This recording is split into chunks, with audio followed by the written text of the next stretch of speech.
brought you by Silver Pumps and Motors. Top quality और consistent performance के लिए सिर्फ सिल्वर पंप्स नाम याद रखना. 42% బీసీ రిజర్వేషన్లపై సీఎం మంత్రులకి థాంక్స్ చెప్పారు ప్రభుత్వ విప్ ఆది శ్రీనివాస్. ఈ అంశంలో రాజకీయం మాని బీసీ సంఘాలు కూడా ప్రభుత్వానికి కృతజ్ఞతలు చెప్పాలన్నారు. బీసీ రిజర్వేషన్ల పెంపు కవితకేం సంబంధం అని ప్రశ్నించారు. బీసీలపై ప్రేమ ఉంటే 10 ఏళ్ల పాటు ఎందుకు రిజర్వేషన్ సాధించలేకపోయారని ప్రశ్నించారు ఆది శ్రీనివాస్.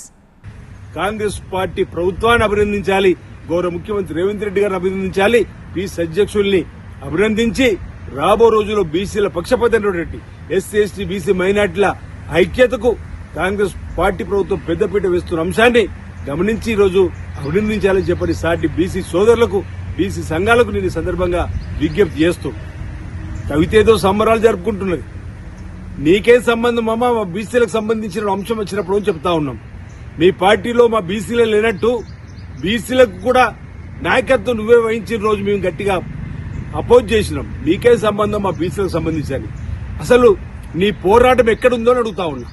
ఈరోజు బీసీల కోసం మా బీసీ సంఘాలన్నీ ఈరోజు మా పార్టీ కాంగ్రెస్ పార్టీ 42% రాజకీయ రిజర్వేషన్ ఇస్తున్న రోజు ఈ పార్టీ ఎక్కడ పోయిందో అంటున్నా. 10 సంవత్సరాలు రాజకీయాలు ఉన్నటువంటి ముఖ్యమంత్రిగా మీ నాన్న, మీ సోదరుడు, మీ వాళ్ళు బీసీలు పట్టించుకోకపోతే ఆ రోజు ఎందుకు నీ పోరాటం చేయాలని చెప్పి అడుగుతున్నాం. ఈరోజు మా పార్టీ 42% రిజర్వేషన్ ఇస్తాను కామారెడ్డిలో ఇచ్చినటువంటి దాని ప్రకారం ఈరోజు మేము ముందుకు వెళ్తుంటే మీరేదో రంగులు పూసుకొని మీరేదో సంబరాలు జరుపుకునేటువంటి కార్యక్రమం చేయడం ఇది అవివేకమైన మాట సందర్భం చెబుతూ